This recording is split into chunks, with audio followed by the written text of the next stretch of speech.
C'est un modèle d'entreprise qui rencontre un franc succès dans un contexte économique difficile. De plus en plus d'entrepreneurs s'engagent sur la voie de la franchise. Votre invité Alexandre, c'est Véronique Discourbuot, déléguée générale de la Fédération française de la franchise. Bonjour Véronique Discourbuot. Bonjour Laurent. On mesure très bien le succès du secteur de la franchise à son chiffre d'affaires. Plus de 68 milliards d'euros, je voyais ce chiffre l'année dernière. La barre des 60 milliards ayant été franchie dès 2018, dès avant le Covid. Oui, oui, tout à fait. Et c'est aussi 78 000 franchisés sur le territoire français. C'est environ 2000 réseaux qui sont sur notre territoire aussi. Et ça représente environ 700 000 emplois directs et indirects. 700 000 emplois directs et indirects dans beaucoup de secteurs d'activité. On pense, c'est vrai, spontanément à la grande distribution, aux enseignes de chaînes de restaurants, mais pas seulement. Non, bien sûr. En fait, ça recouvre environ 90 secteurs d'activité, la moitié en service et la moitié en commerce, sur des secteurs aussi différents que l'automobile, le bâtiment, la beauté, la santé, les commerces alimentaires, la décoration, l'hôtel-restauration, l'immobilier, la mode et les Énormément de services secteurs. aux particuliers. Oui, Oui, dans, oui. dans ce contexte difficile qu'on connaît tous, inflation, prix de l'énergie, pénurie de matières premières, quels sont les avantages très concrètement de la franchise ?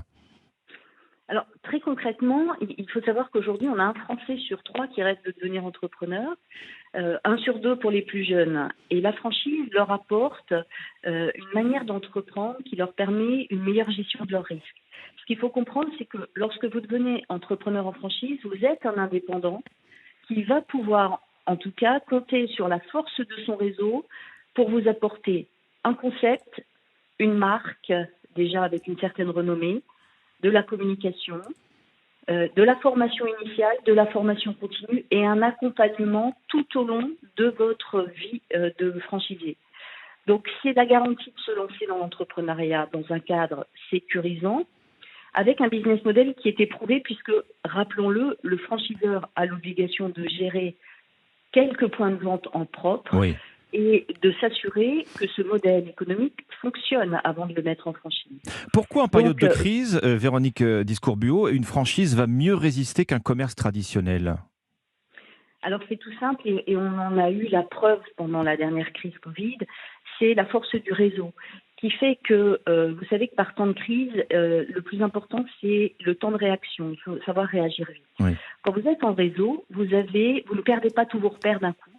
Vous avez en fait l'ensemble de vos collègues avec lesquels vous allez pouvoir vous étalonner pour savoir si vos pertes sont normales et pour savoir si lors de la reprise, vos regains sur le marché sont aussi normaux.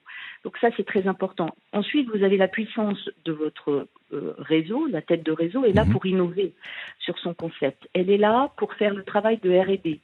Donc elle est habituée à aller chercher les mouvements du marché, les grandes tendances, Oui. à adapter le concept.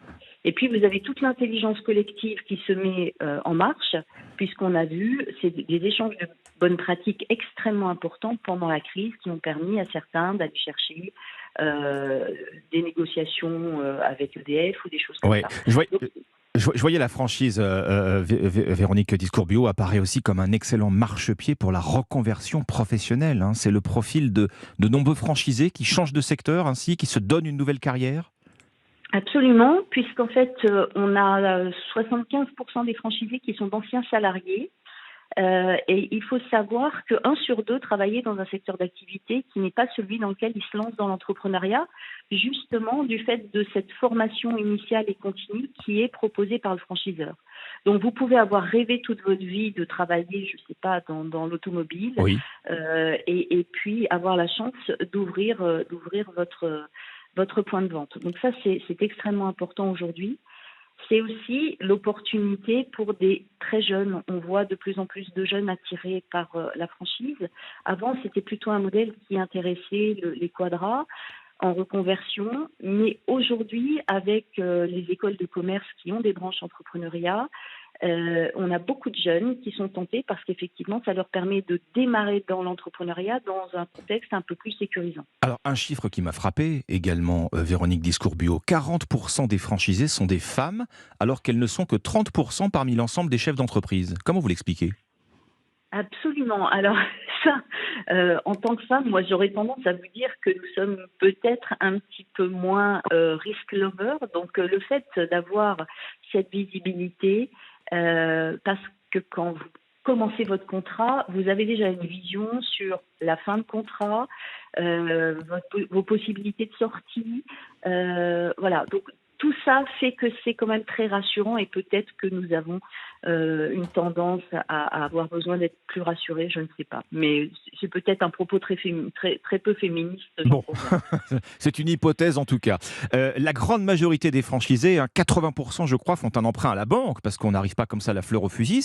Il faut investir soi-même. Est-ce que les banques jouent toujours le jeu malgré la hausse des taux d'intérêt? Est-ce qu'elles accompagnent cette envie d'entreprendre?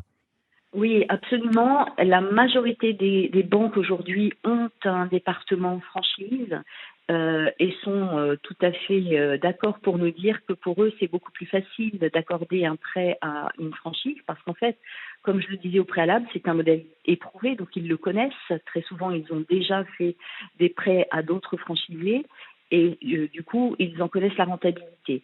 Donc c'est beaucoup plus simple d'arriver avec un dossier pour monter son entreprise en franchise que pour monter une entreprise ex nihilo. Néanmoins, c'est vrai que la hausse des taux d'intérêt a une incidence. Le succès du modèle de la franchise, 68 milliards d'euros de chiffre d'affaires l'année dernière en France. Merci Véronique Discourbuot. Je rappelle que vous êtes déléguée générale de la Fédération française de la franchise. Merci à vous.